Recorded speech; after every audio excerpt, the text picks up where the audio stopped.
Hello, everyone. Welcome to the Armory Show and to Armory Live.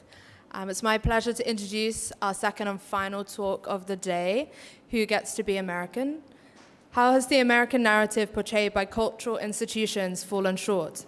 Examining representations of race and gender through the prism of the American identity, in what ways have institutions and the art world at large failed or succeeded in introducing overlooked narratives into art history? This panel aims to address these questions and the methodologies being used to rewrite historical narratives, probing what aspects of the American identity remain unaddressed and overlooked. And guiding this discussion is Charlotte Burns, the executive editor of In Other Words from our agency partners. So there'll be a short period of question and answers after the talk, but in the meantime, I'd like to introduce Charlotte and the rest of the panelists, so please put your hands together. Thank you.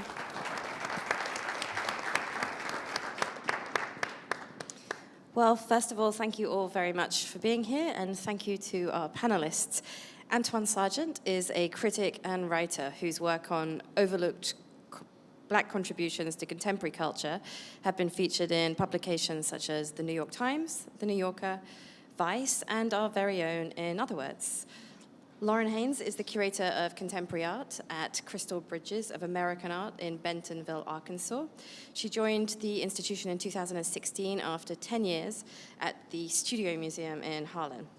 And Paul Anthony Smith is a Jamaican-born, Miami-raised artist whose work explores issues of identity and the African diaspora, of space and who has access to it. And it's been shown at institutions including the New Museum and the Brooklyn Museum here in New York.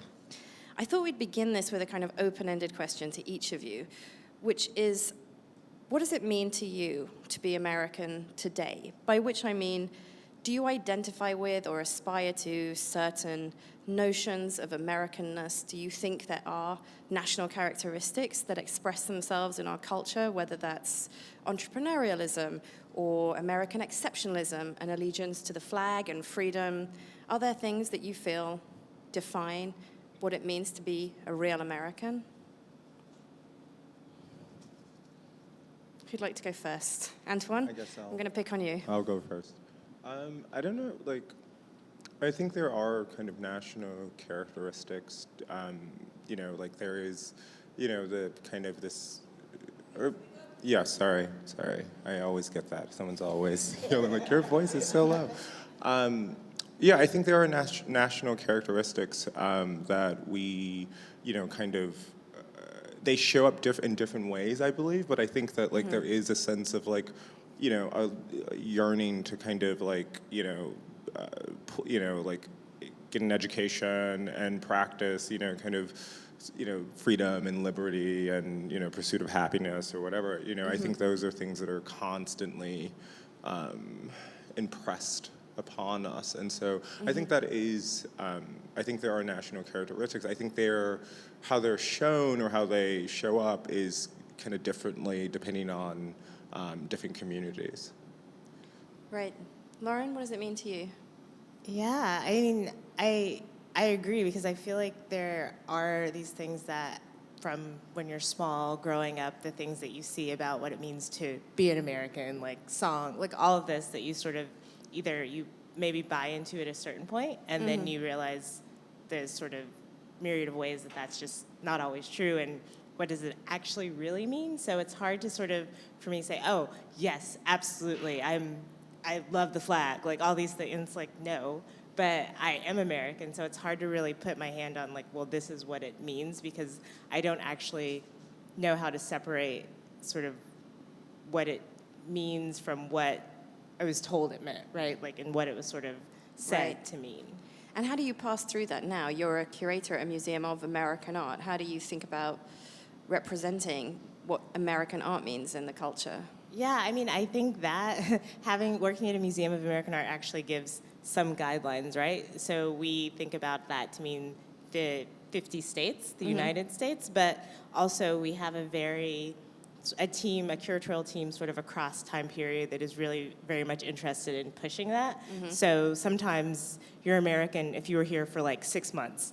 Sometimes you, because it really, there is something about it that there's no way, it's so limiting to just think about, well, we can only show work by artists who were born in this country and currently live in this country, because that's just not the narrative, right? That's just not how art is being made now. So we're trying to think about it more expansively in this idea of like, what does that mean? So pushing and playing around with the edges of that. Paul, I think for you, it would be great if you could answer, and we may get to a couple of your works as well, I think. So it's something that I've been kind of questioning, seeing your questions prior. And it's hard to understand what is truly American, because like growing up in Miami and moving to the Midwest and living for a few years and getting to know that scene, and I'm always trying to find the place where I feel the most comfortable. Yeah. But I never really feel American being here, and being out of the country. I feel most American when I'm out of the country, because like there's so many people looking at me from different cultures, and they recognize me as American, but being here, I feel like I'm Jamaican. Yeah. And so hearing your question, who gets to be American, it's about, just it's the crossing, to me it's the crossing of culture, mixing of people. Like, Jamaica's motto is out of many, one people.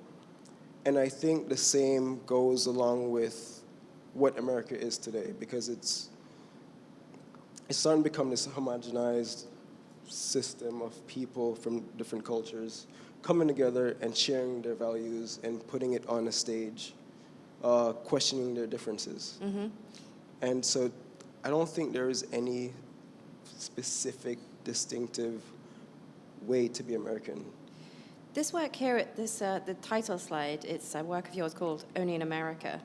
And this is something that was inspired by reading the writings of Ta-Nehisi Coates. Do you want to tell us a little bit about what you mean when you titled this work Only in America? So I was reading Ta-Nehisi Coates'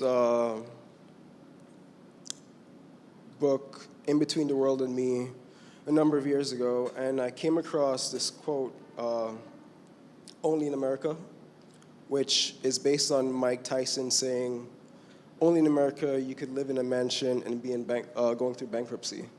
And I found that a bit ironic, and just thinking about different neighborhoods that I visited, and looking at the gentrification that's going through, and that those occupying the space historically are not privileged enough to own those properties. Right. And I began thinking about mostly domestic spaces, thinking about like basketball courts, different arenas for sport events, and like who's included, who's excluded, and just seeing this kind of veil or disguise that's on a pedestrian level. And I'm always, most of my work is from a pedestrian point of view, looking at images, people, and just thinking about it and incorporating the work. And so that's what this work really comes from, is just the contradictive side of being in America. Yeah. The outrageous cost of certain things. One of the things I wanted to suggest to you was that our world and how we perceive it, our understanding of the environment that we live in around us, is both shaped by and reflected by art, and long has been. This is especially true when it comes to the history, cultures, values, and the self-imaginings of specific countries. And so in America, for example, the landscape tradition of the 19th century was very different than the landscape tradition of Europe in the 19th century, because in the absence of a long established tradition of history painting or religious painting, the American artists at that time turned their attention to landscape, and it was really a platform for the nationalist rhetoric of this newly forming nation, which isn't necessarily something that Europeans understand, because Europeans never imported that much American history painting. It tended to go the other way around.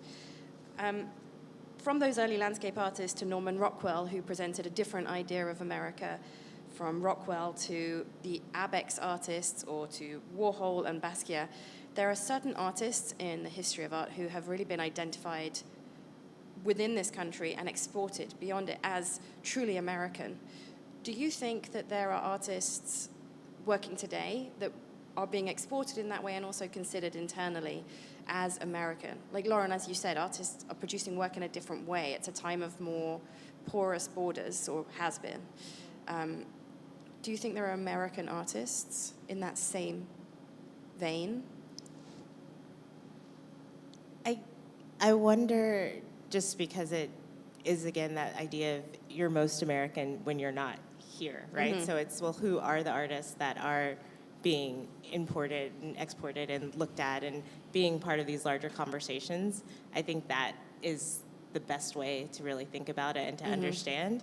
But I also don't know what it means to really think about that, right? Because is America their subject? Like, is America really like what the work is about? If you think about, the landscape painters and like Hudson River School and things like that, and those that didn't make the export, but how would we define what it would mean? Like, I guess it would be, is that the first thing, how they would be defined, right? If an artist is sort of shown overseas or somewhere else, is it that, oh, it's so-and-so an American artist? And I don't feel like that is often the case, right? I think there are other ways that artists get talked about.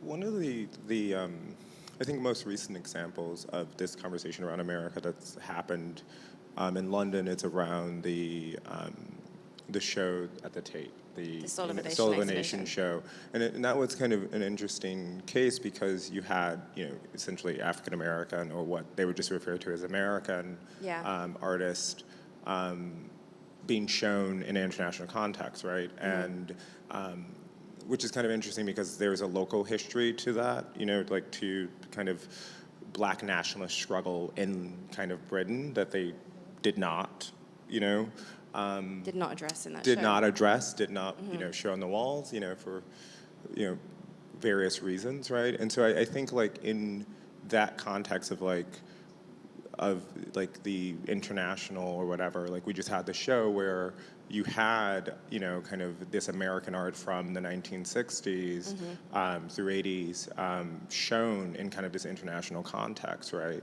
And so I wonder, would the kind of visitor that was not American, like how were they perceiving those artists as American artists, Which is a very different play that those artists get at home, right? Like those artists were essentially marginalized and, told they weren't artists, right? Like, and that their work didn't matter. And, and so like even in like kind of the conceit of this question, who gets to be American, like the way that I was kind of thinking about it is really kind of around the idea of like whose work do we get to see on the walls, right? Like who gets to represent, right? And I was thinking, particularly when you were talking about the flag, I was thinking about Jasper Johns, right? And how he famously, obviously has worked with the flag, et cetera, but he also, famously doesn't have to explain his work, right?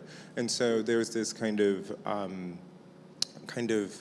when we're thinking about American artists, we're also thinking about like what artists have to do to kind of justify, themselves, right? And justify the fact that they belong, right? And I think with a certain set of artists, they're constantly justifying who they are. They're constantly saying, I'm from here. They're constantly saying, this is source material. And there's another set of artists who are assumed, right? Like you're assumed to have a stake in, cultural spaces in kind of the country, in the histories or whatever. And so I think that this question of who's American is fundamentally tied with like who's an artist and who gets to be an artist and who gets to share their work kind of unquestioned, right? And I think, and if we're thinking about those people, right, like it becomes very clear, right,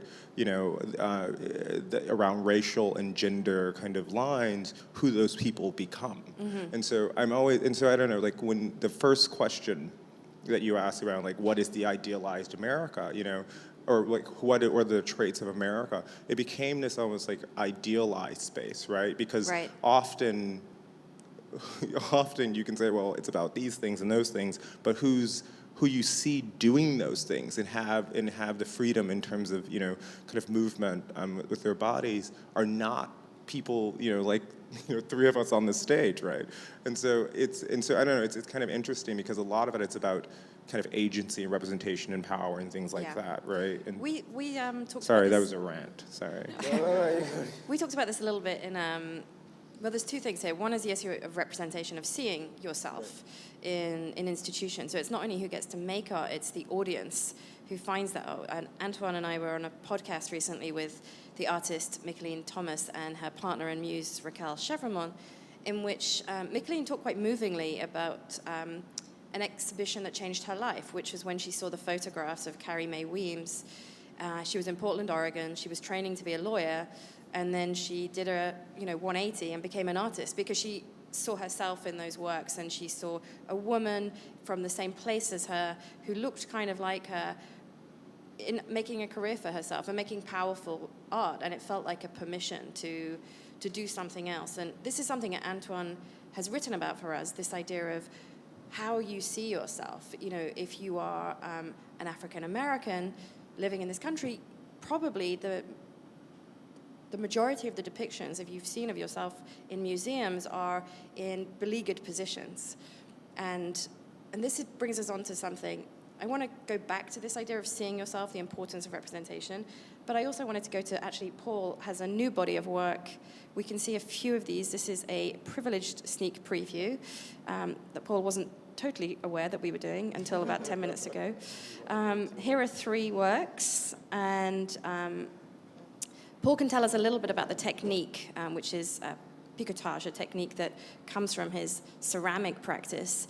But the thing I thought was really interesting, thinking about this work, is how ebullient it is. It's such positive, buoyant work. And I was in a conversation earlier today about the work of Kerry James Marshall, and the idea that if you look at the representation of African Americans on the front pages of newspapers or on broadcast network channels, often the depictions are of either people who are struggling somehow, who are criminal somehow, and the work of Kerry James Marshall often presents a very positive, joyful depiction instead. And I felt the same thing looking at this work, Paul. And I wanted to ask you, is that a deliberate choice in terms of how you represent people in your work? So that's a good question. Whenever I'm making these works, this one was tricky for me because the figure was so dominant in the foreground of the image, and it kind of put me on edge. But let me go back to your first question about what is picotage. Picotage is a technique I developed from a practice of studying ceramics and using my ceramic tools on photographs to obscure the surface. So in these terms, I pick into the photograph, exposing the white paper material on its underside. And by doing this, I sometimes get a lenticular quality within, the image on its surface. And going back to your other question, moving to this country, I didn't really know what, racism was, or just certain things that have happened to black and brown people of color in this country. And when I left high school, I specifically went to the Midwest because I wanted to understand what America was. I've seen what Miami was. I knew about New York, and I went to the Midwest to get away from home, focus. And while away from home, I started to understand, what segregation really was, living in a city that was redlined back in the 1940s and 50s. And I've seen many depictions of black individuals daily in the news and the media, and I've made it part of what I do not to portray the black person in a traumatic way, because I've seen so many of those images often, and I want to uplift who we are as a people and celebrate us. And with this image, it was hard because it seemed a bit too forward. And do you mean that she's looking directly at the camera, that it's not obscured in that way? yeah, like it's looking directly at the camera. And sometimes I spend a lot of time with these images, and sometimes I don't like seeing them. And Ali from Jack Shaman Gallery came by, And I was like, what do you think of this image? Because it's just like, it's not right. I'm not really set on it. And I guess, it's like, in this sense, it's doing what it's supposed to do. Mm-hmm. Making you uncomfortable. Making you uncomfortable, but uplifting us. Right. Or celebrating that person for participating. Antwaun, do you want to talk a little bit about representation I just too? wanted to kind of, I like, part of the, like, I'm always kind of like interested in this in terms of like this, like, to me, it almost in this work, and we don't have to like, critique your work on stage, but, it's like in the Carrie James Marshall question, in your work and others' work, I see it kind of less as like feeling you're supposed to feel good. Mm-hmm. It's like, because to kind of backtrack, there's a like, when we think about newspapers and we think about kind of black representation in mainstream, we're thinking about white spaces, right? We're thinking about kind of white control spaces, right? In museums, on magazines, on like whatever, right? And so like, so the idea that like we've never seen ourselves, celebrated is like, it's just not true, right? We're talking about a particular gaze, right? Like we're talking, because if you go to a family photo album, like those are, Sure. like there are images that, that your family is represented there, right? And that this has been the history of, photography, particularly when you're talking about black portraiture, right? You can go back to the 1840s and you see kind of the camera being used that way, right? And so I think that like when we're talking about that, we just have to be like, kind of be a little bit more subtle about like the idea that like what we're talking about are white spaces, right? And what Carrie's talking about is transforming white spaces, right? Not necessarily transferring, black spaces. And I think there could be a critique in that, right? Like, that you're still in some way trying to negotiate a white gaze, right? That has otherwise, ignored and erased you, right? So why make art for it? But like, for like an image like this, it's like I don't necessarily see like, oh, I suppose we feel good. I see an argument for like her having to be there and wanting to be there, and you putting her there in that space. Like I don't know. I find it to be a little bit more like constructed. Like like it's less this kind of like simple kind of like we have never seen images of black people that are positive, and that's just like. No, sure. I mean, it's not as, I don't think anyone would go as far as to say anything as simplistic as that. I mean, it's more for Paul, it seems this idea that the works are celebratory. On the one hand, I mean, on the other hand, the picotage layering obscures, and, there are layers, there are gates, there are bricks, there are breeze blocks, there are lots of things that get in the way of that being a simple exuberance, I would say. But it was a question I thought was, sort of particular to this work, which is what you said, which is the idea that you don't want to present a traumatized image like the one that you felt that you saw when you were looking at the television in the Midwest. Yeah, and it's also, every year for the Western Day Parade, I noticed that, there's cases of trauma that's displayed in the news. Mm-hmm. And so for me, it's celebrating these people. I'm not trying to, I don't think about those events that occur, those negative events that occur during that event. The other thing too is that the idea of who is American is a bigger question than, in terms of who is overlooked.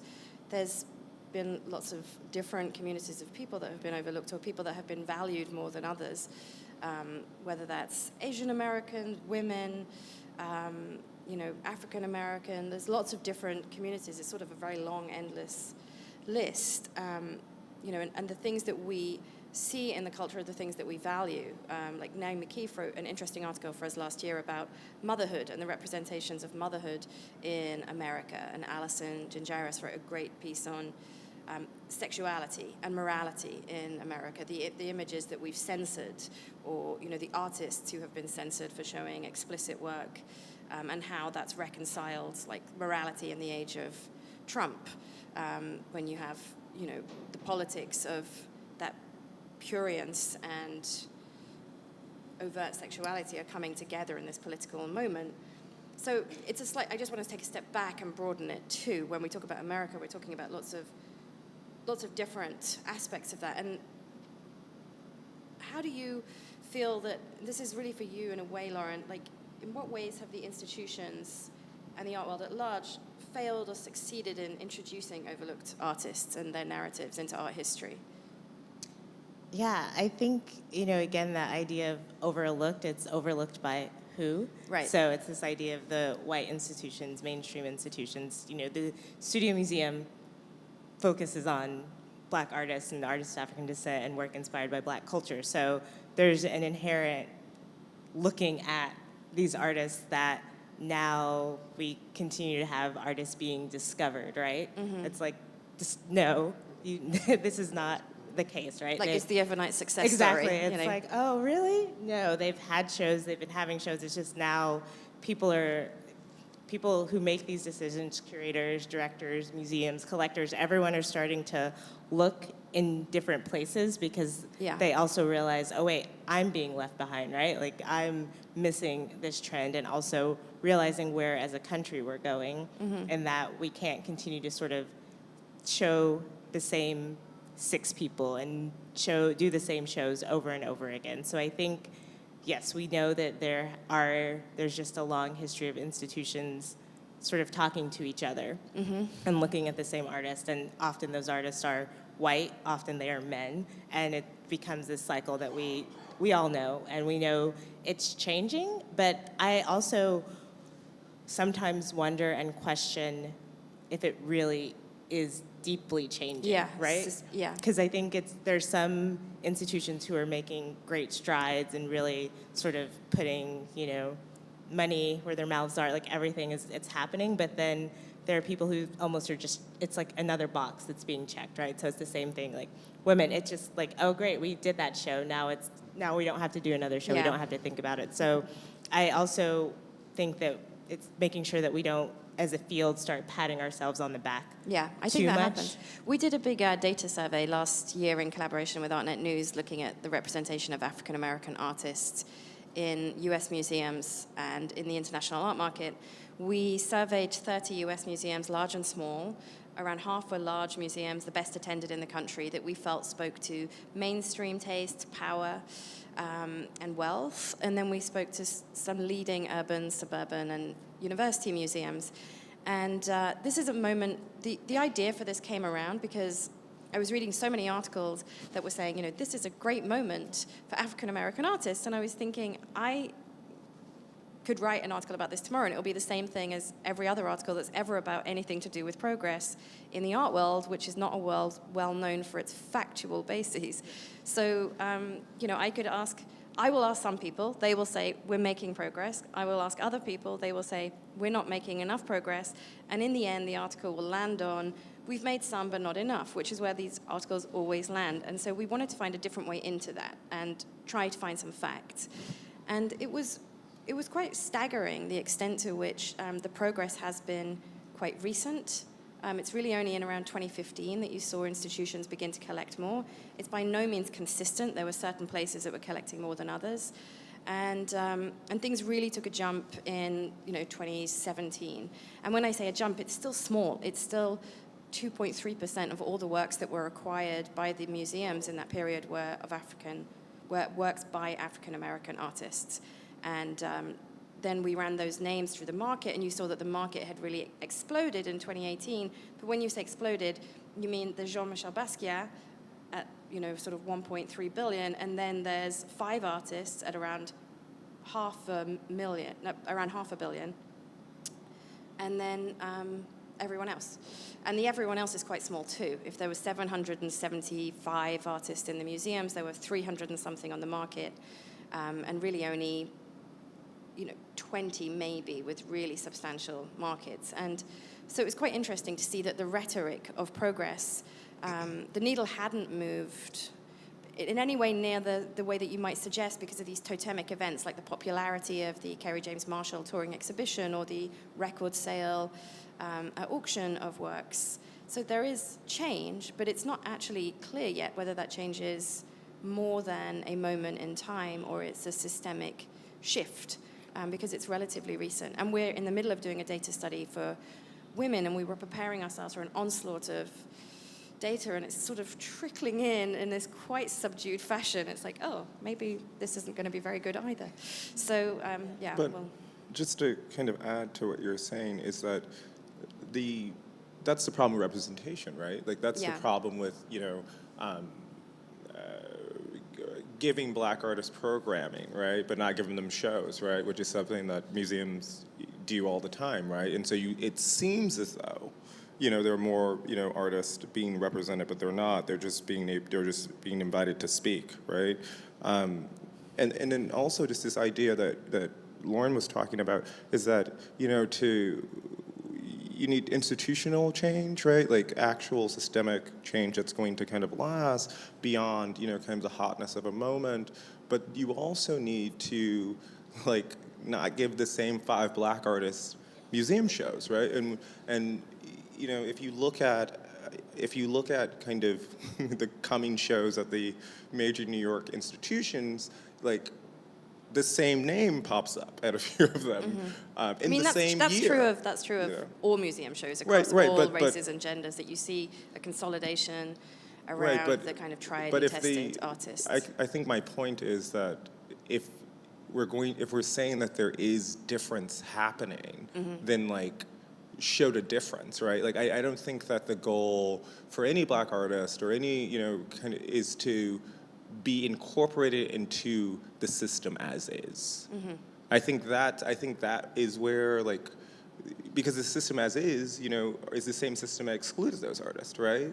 And so like I think that also is like part of like this kind of misconception is like no one's saying that like we like Black people want to be included in something that had otherwise like excluded them, right?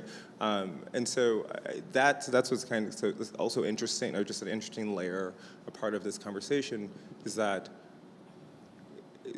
the same practices that got us here are being repeated, but they're just being kind of repeated just with the Black people, and I don't know if that's going to be a sustainable. I don't know if that's going to sustain progress, right? Because if you can think about like, there was other kind of frenzies around other ethnic groups' works, like a decade ago, there was this kind of whole kind of push towards like, Chinese artists and Eastern European. and you know what I mean, and then before, in between, Brazilian or whatever, like, and so there's always this kind of frenzy around certain ethnic groups, but like, how do you make that sustainable? How do you make that, changeable? How do you make, and also less self-congratulatory. People, Like there was a press release that went out from a major museum that does great work this past week that said, this museum is planning 5 exhibitions dedicated to women artists over the next 2 years, and it was like, well, great. Like, is that a press release?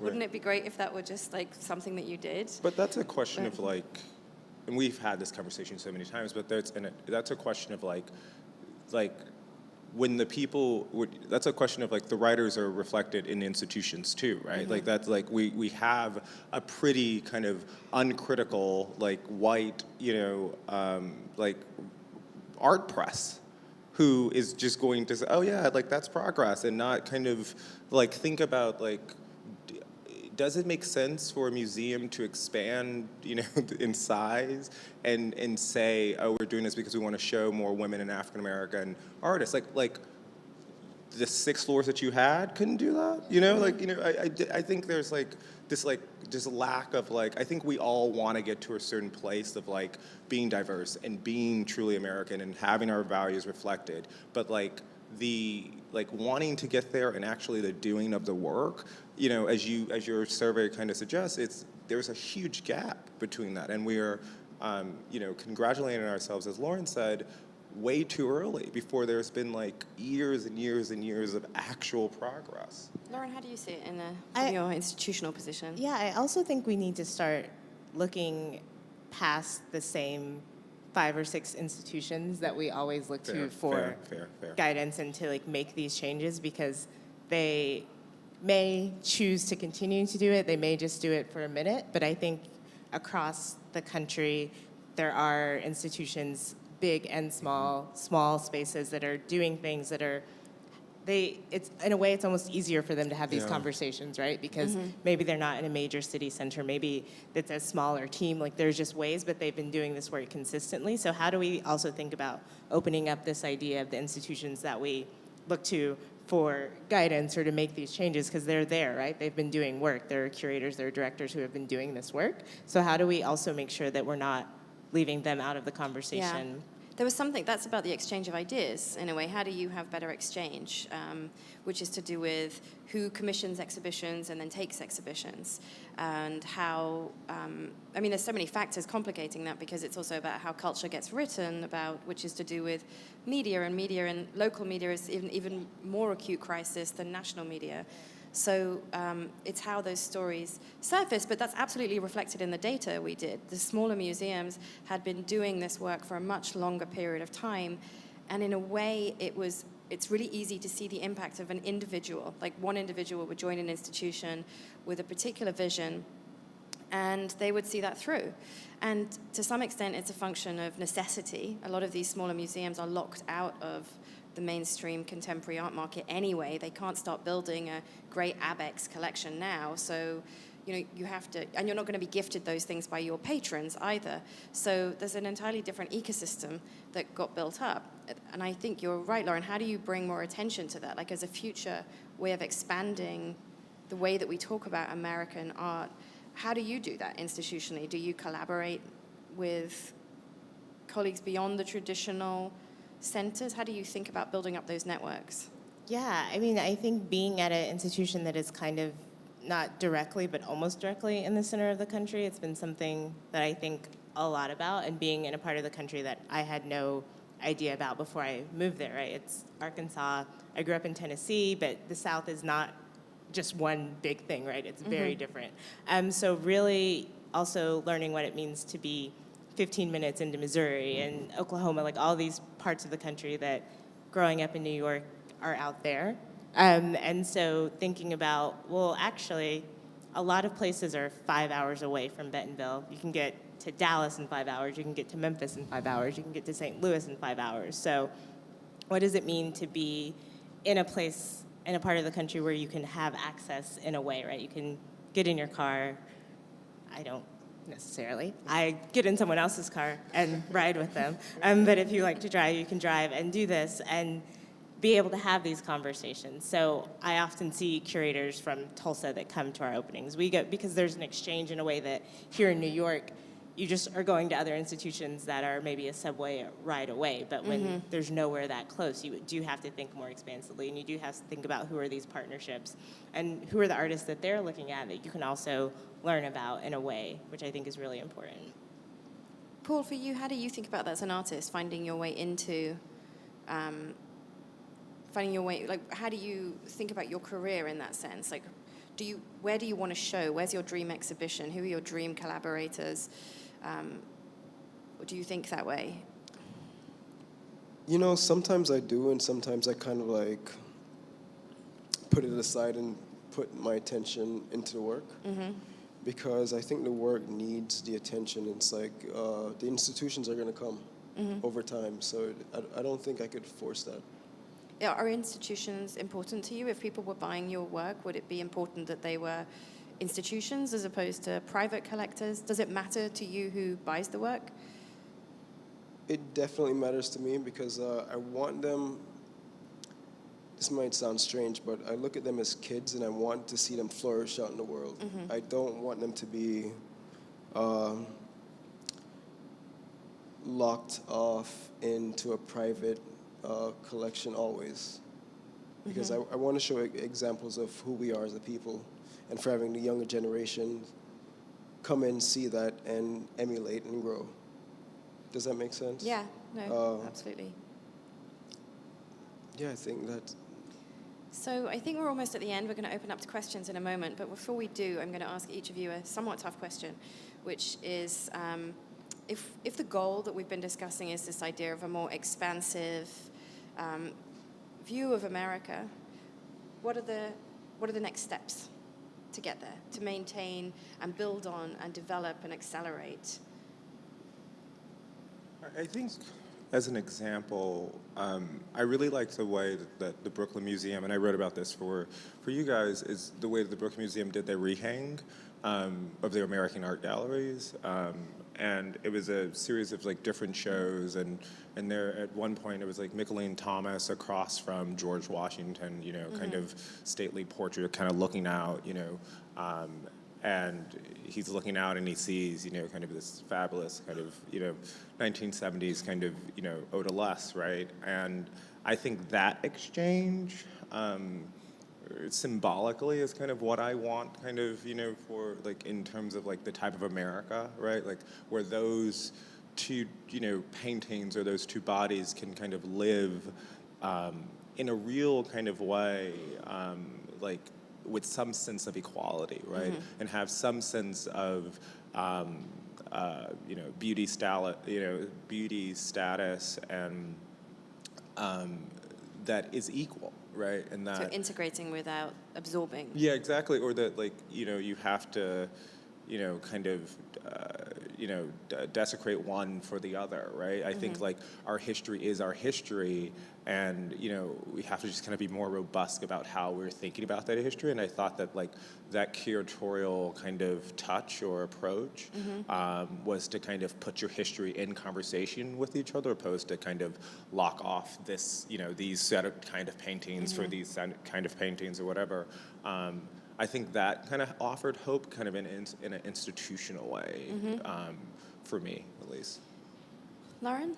Yeah, I also think that when institutions have collections that sort of go back, and we can, I think, probably all picture like that school trip, you go to a museum and you see a sort of, I don't know, Hudson River School painting, and you read the label and it's talking about, you know, the beauty and expansiveness and everything that's in it. But what does it mean to have works like that and then have labels and have interpretation that's digging a little bit more, right? And maybe not telling that same story, and having other people's perspectives be brought into these conversations. Because again, it's not about taking those paintings down. It's not about saying, no, we should never look at them. But it is about saying, okay, well, what was really going on when this was made, and what do we know now that we can also add to that conversation, in addition to thinking about the people who were also making work at that time, and why isn't there work around anymore? Like, why don't we see it? Like, talk about the absence at a certain point while we're continuing to change the narrative and expand it. That was one of the most compelling random facts from our data, was that one of the largest, one of the most collected by quantity artists was actually a group of unknown photographers whose work was in the Met. There was more work collected by them than almost any other artist or group, but nobody knows who they are. It's just sort of lost. The works are there, but it's really unclear whoever made them. So essentially you're saying a layering of those narratives. Paul? I agree with Lauren's comment on layering and including, you know, crossing over the histories, showing just, you know, just a sequence of time of what has occurred within the nation, and within the museums. To have those art as a way of having those conversations. Yeah. Well, thank you all very much. Does anybody have any questions? I believe that we have a microphone roaming around. Melanie Gerlis, let's go over here. Oh, we'll go here first. Yeah. Hi, thank you. I have questions about the nature of the progress that we've been discussing, sort of defining substantively what we mean by that. Because this conversation has made me sort of wonder whether our notion of the mainstream is sustainable according to, you know, generally understood standards of curatorial and institutional integrity. You know, I can think of an Institute of Sacred Music in the United States that doesn't have a gospel music chair. So what's the nature of the integrity, even intellectually, when the America's only liturgical form, arguably, is gospel music? So how is it that they're presenting a liturgical examination? So how is it that a museum, which is a Museum of American Art, cannot centrally situate its core, what Toni Morrison would call mainstream, subjects. So isn't this just about basic intellectual solvency and curatorial standards? So are we seeing it catching up with us, our own skill, our own discipline, or, Okay, so Antwaun, I see you shaking your head. Is that in agreement or disagreement? Oh, no, I totally agree with everything you're saying. But I also am saying no, no, they're like these, no, absolutely not. Like, I think the point that you make about the gospel music, it's a perfect one because it's like there's art forms that are not even being, organized around curatorial principles that are so important to, African American culture, right? And you saw a little of this, and we're running low on time, so I'll keep it really quickly. But you saw a little of this with that southern group of artists, that included Gee's Ben and what you used to call quote unquote folk art, Like self-taught. Exactly, Yeah. self-taught people, that is a huge kind of tradition, but we're only starting to now recognize Bill Traylor and people Yeah. like that who you get no more American than that, right? Self-taught, you talk about, kind of what the ideals are, right? But we're still now only kind of giving that work the same kind of credence as other. And understand the work on its own terms as well. There is a great Outliers exhibition on right now at LACMA, if anybody happens to be in LA, that addresses this very, very topic. Lauren, institutionally, can you speak to that as a curator? I mean, you're right? It's because it's that same thing about the people who are making the choices about even what gets to be studied. So what qualifies something for an art history PhD, right? What can you focus on? What can you actually do? And yes, now more and more that's changing, but for a long time it was so limited that these conversations couldn't even be present. So it was very much, this is what the institutions were doing, and nothing else was important, right? Well, if they were there, I would know who they are, right? And it's no, you're not looking. You're only looking in the same spaces. They were there. Julia, can we go to a question here? We'll come to you next. Thank you very much. That was really interesting. Thanks. I just wondered, you touched on Donald Trump and the politics of prurience. I just wondered if you feel that the limited progress in diversity is also a bit threatened now. I'll say one thing and then open it to you guys, which is that I think there's several things happening at once. Is that there's perhaps less complacency around a lot of the conversations than there was in some sectors. I mean, there's been urgency in lots of different sectors for a long time, but I think there is more urgency around some of these questions. There's more recognition that some of the things that people have been discussing, people are speaking about things on all different sides of the political spectrum and culturally out loud, whether those opinions are, pro-progress or against progress. I think that there is more airing of opinions on all sides, but I don't know whether you agree with that or not. Do you think it's under threat? Progress?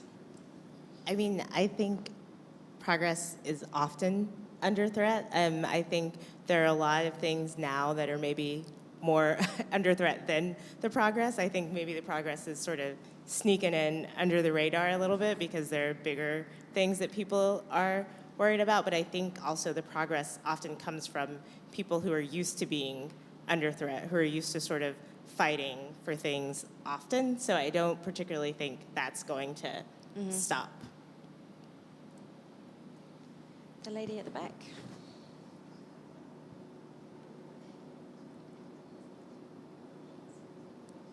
Yep. I mean, there are so many portals to look at blackness. I mean, essentialism, non-essentialism, critical race theory, intersectionality. I mean, how much do you pay attention to these kind of theories around blackness in your work, or do you just start being an individual and expressing yourself that way?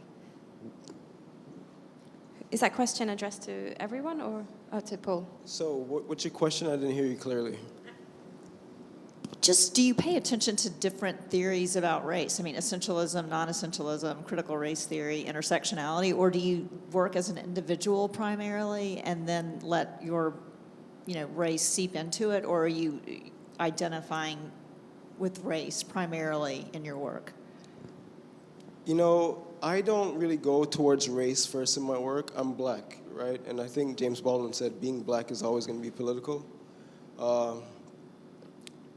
I first go to my subjects. I don't look at them in skin tone. Most and all of my subjects are black, and I'm making work about me and my culture and what I know to be true about where I'm coming from. And blackness is always going to be part of it. It's who I am. Does that answer your question?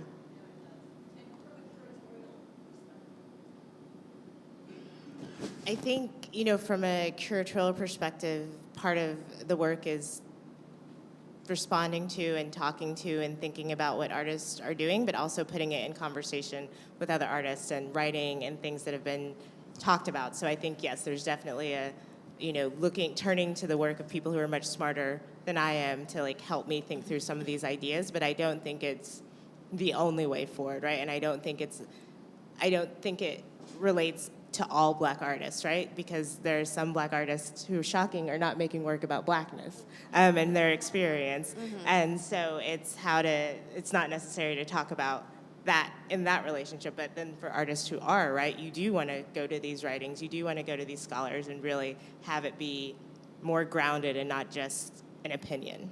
There's something that Hamza Walker said in an interview with us, that this idea of curators of color, he was like, do you mean that I like red?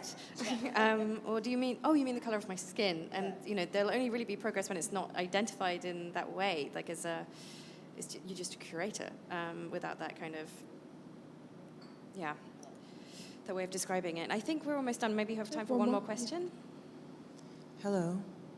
I wanted to know how the internet plays into this. So Solange had her big debut not too long ago where she commandeered BlackPlanet, which was amazing and awesome.